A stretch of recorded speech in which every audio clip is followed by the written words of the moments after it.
Under 1.3, we have no public questions. And so I'm delighted to welcome Noel Godfrey, who's the Connecting Cambridgeshire Programme Director.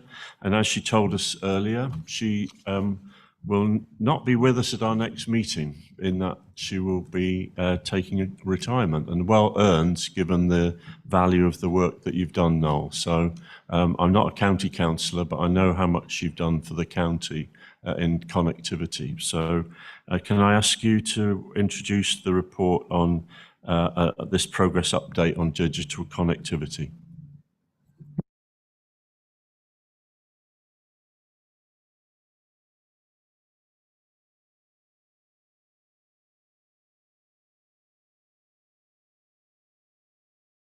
Thank you. It was about a year ago that this committee approved the revised and updated digital connectivity strategy 3 to 2025, and then that was approved, that was signed off by the Combined Authority Board in January this year. So this paper just sets out the high level progress across each of the work streams, just at a very high level, and I'm glad to say we're broadly on track with where we expected to be, but we're also proposing an amendment to the budget profile, the same budget, but just rejigging it across the years for a number of reasons that have been set out in section 210 of the report.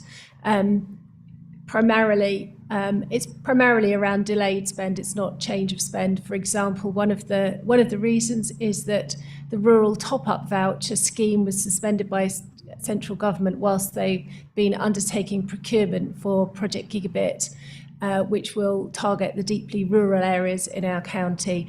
And their procurement programme has been somewhat delayed, which has meant that the rural top-up voucher scheme hasn't restarted in the timeframe that we expected, which pushes the expenditure into the following years. I think the other thing to highlight is the access and inclusion work stream, which incorporates digital inclusion.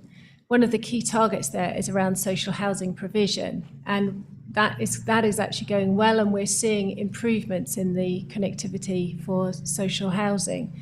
But what we have also seen over the last year is that digital inclusion, the challenges around digital inclusion have increased considerably with the cost of living crisis. And put that together with the copper switch off, which is coming, which is basically the old telephony service is being switched off.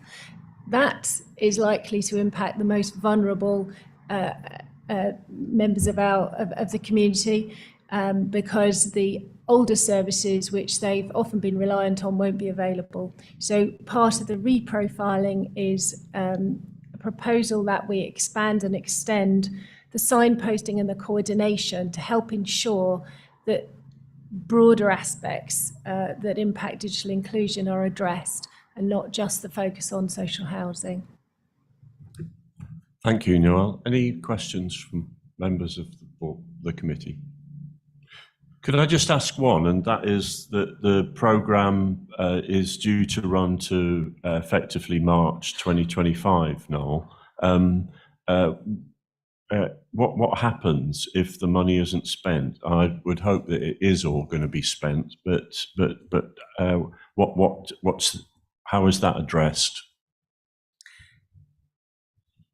I must confess, I don't have a very clear answer for that. As you say, I would expect that the money will be spent by then. I think one of the things that we've seen over the last few years is that the challenges and the requirements around digital inclusion, digital connectivity, continue to increase.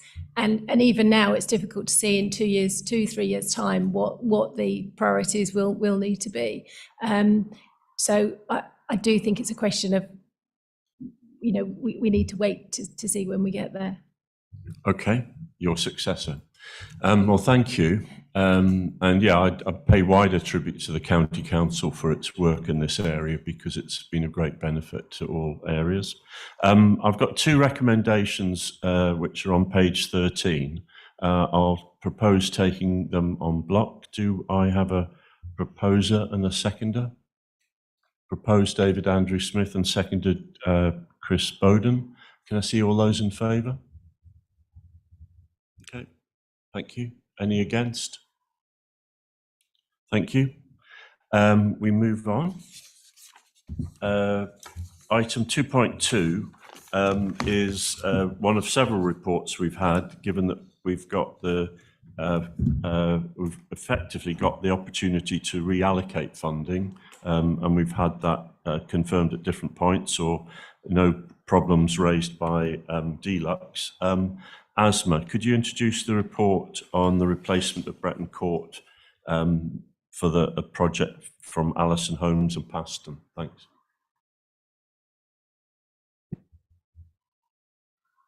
Could I just say, whilst Asma's getting online, Appendix 1 to the report is exempt from publication. So without going into all the wording, if a member does wish to discuss the exempt appendix, I'd appreciate if you could indicate so that we may move into confidential session. Yeah. Sorry about that.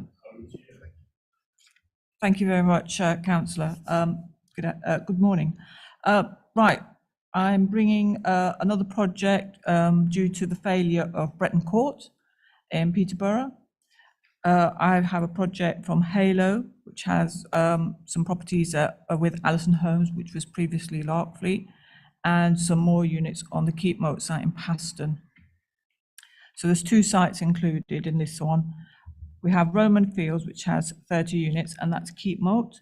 And we have 3 other sites which are with Allison Holmes, Whittlesea Green, Harriers Rest, and Cromwell Fields, all providing a certain amount of units. The properties are going to be shared ownership with Halo. They range from 2 to 3 bedroom units. There's 30 with Keep Moat and 16 with Allison Holmes. We'll be using the grant that we received remaining from Bretton Court with some clawback that we've received as well. The maximum grant will be 36k per unit. This is a substituted site, and we have confirmation from DLUC that they're okay with the situation. All the sites in this project are in construction at the moment and due to complete in November 2023. And all the LAs that I've spoken to are happy with the additionality. Thank you. Thank you, Asma. So it's a mix of development in Peterborough, Fenland and Huntingdonshire. Yep. Okay. Any questions on this report? No? Then I'm happy to move to the recommendations. Do I have a mover and a seconder? Chris Bowden moving, and David Ambrose Smith seconding. Can I see all those in favour of the recommendations on page 21 on to 22? Thank you. That is unanimous. Thank you. Item 2.3, Asma again on changes of control. This is the scheme which was approved earlier, which is a partnership of Peterborough City Council involving the redevelopment of Northminster, which was a car park, but is no longer, I believe. Asma. Thank you, Chair. Yeah. Northminster was not just a car park, but it was a city market hall as well, apparently.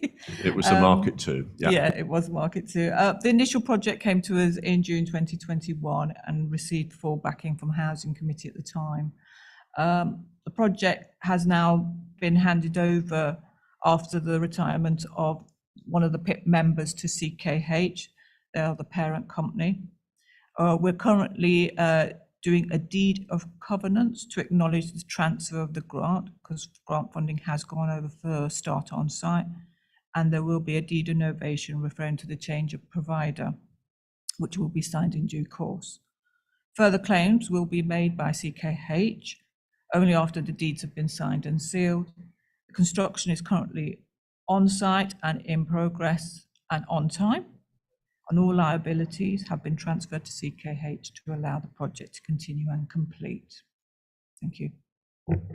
Thank you, Asma. And just for information, I was interested that this was brought to committee, including as originally there was a request from Cross Key Homes to consider altering the majority of the affordable homes to shared ownership. And those of us who are at the committee, and there's not many, David I think was, but we were one of the reasons why it was attractive to agree £12.5 million for this project was that it was meeting a particular need for younger people for 80% rent, lower rent cost in Peterborough.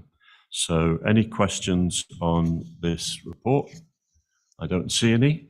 So again, I will, there's no vote required on this. So I will just assume that you're happy that we note this report. Thank you. And I then move on to 2.4 and ask Roger Thompson to give us an update on the overall programme. Thank you. Is that working? Good. Okay, thank you. Good morning, committee members. So this is the update in terms of the performance and delivery of the affordable housing programme. Since we last met, there are now 499 homes completed, so 18 homes have been completed since the last report. The schedule of the schemes is in the back of your report in appendices 1 and 2. The number of affordable housing units being delivered is was 1,451 with the approval you've just given this morning. Actually, that's now increased to 1,457 units. So we've got a handful of additional units through the loss of a scheme and the reallocation of monies and some clawback as well, which is welcome.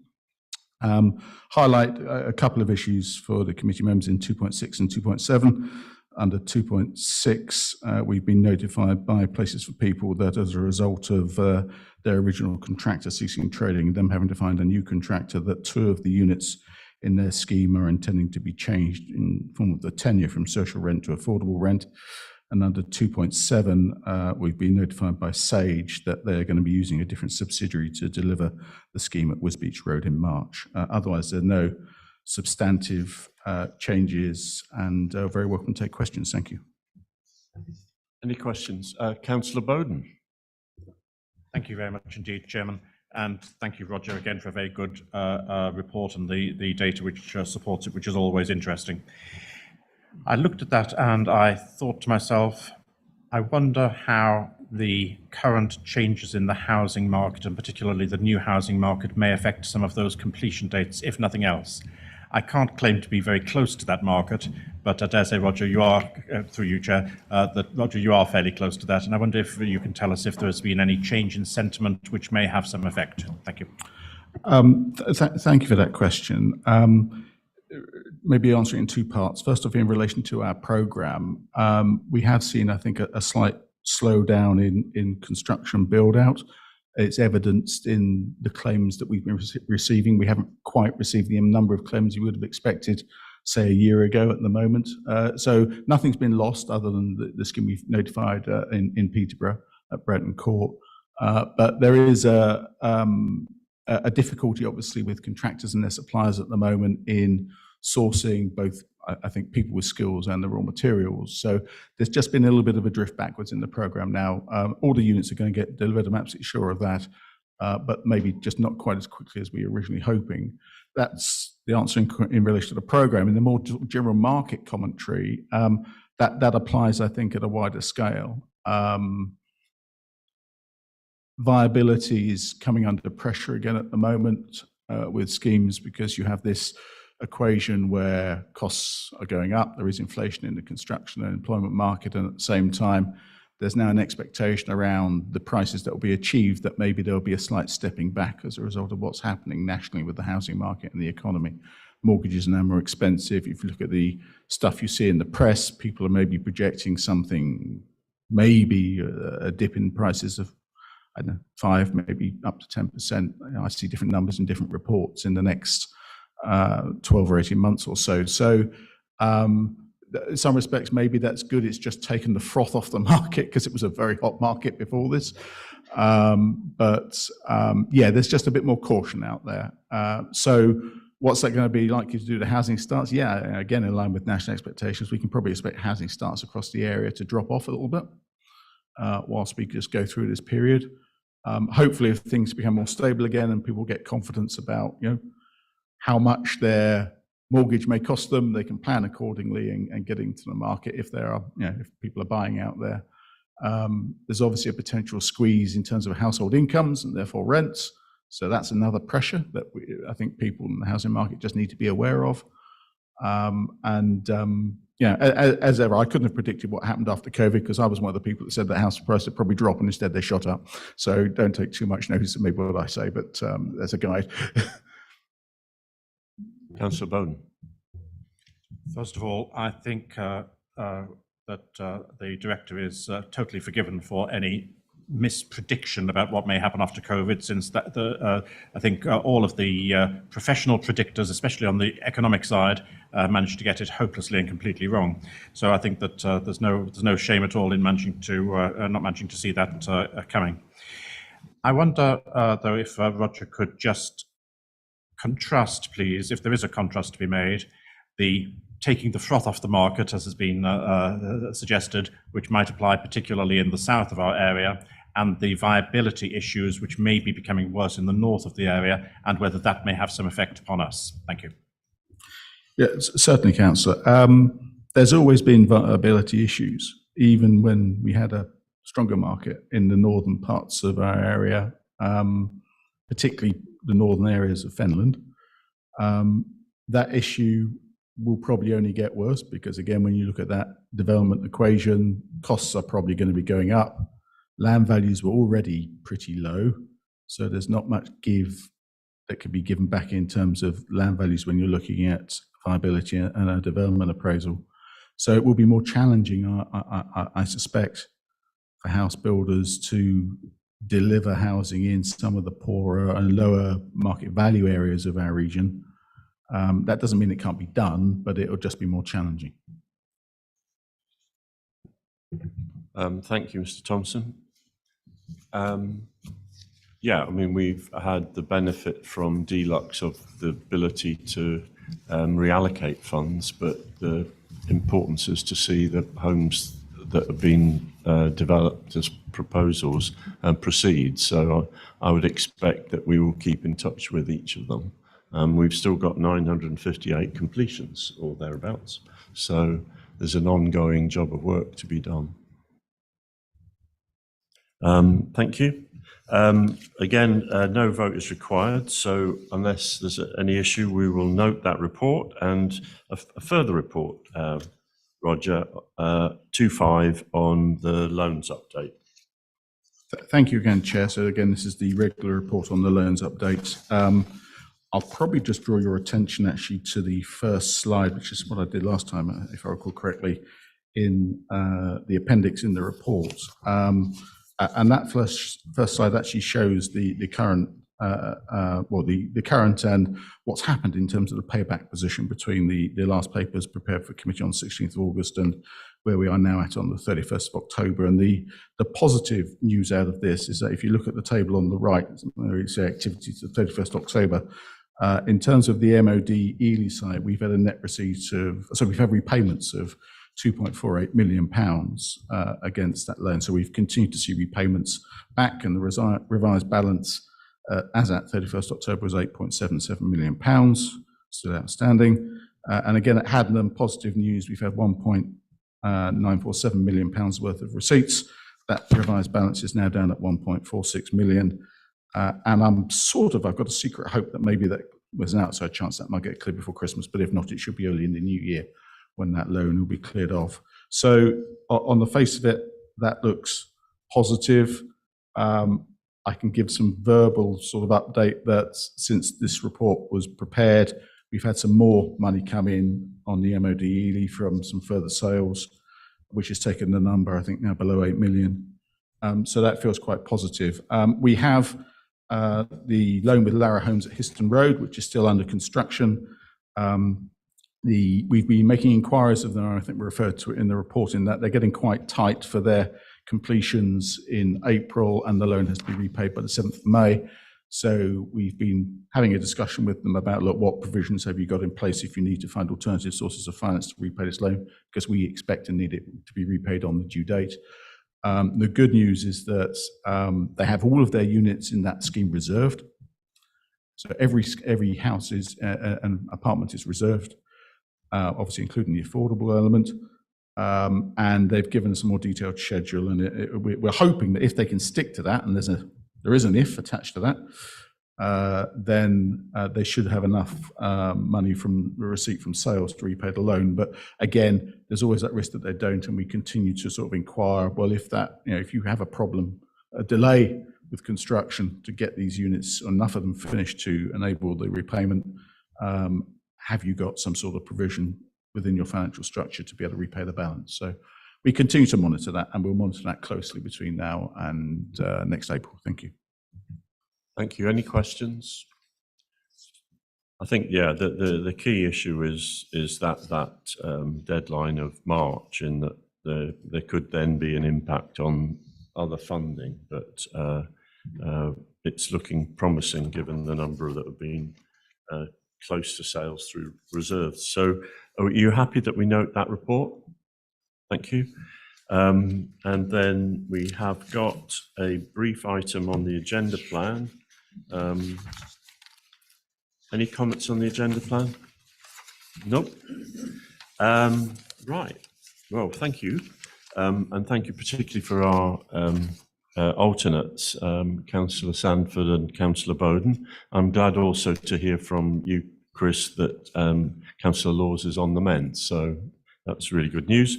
The next meeting is on the 16th of January. This is also my last meeting after 18 months of the pleasure of chairing this meeting. The chair of the board committees needs to be a member of the board, and my period on the board, after an active this week, as I'll be chairing the transport committee, comes to an end shortly. So there'll be arrangements for a chair for that. There's also likely, as I've mentioned at earlier meetings, to be a review of the responsibilities. So whilst there's some really important work on housing still, with 958 completions and potentially reallocations of funding to consider here or there if we need to, there may well be some changes next year to the committee. So I'd like to thank everybody for their contributions. Councillor Bowden. Thank you, Chair. As the previous chair of this committee, may I thank you for the competence that you've shown in your time as chair of this committee, and also may I express my puzzlement about how you managed to get the committee meetings completed far more quickly than I did when I was chair, but my thanks for that as well. Well, I think you made a good contribution to that, both on this committee and also before. I was not a member of the previous committee, so I wasn't in any way able to help you, but I know people appreciate meetings where we get to the point. And thank you for your earlier role too. So I declare the meeting closed. I wish you all a safe journey. The fog looks just about the same as before. So thank you. And I look forward to contributing. I still would wish to contribute on housing, so you might find me come along as a committee member. Thank you. And I'd like to thank the officers for all the work that they've done in the 18 months that I've been in this role.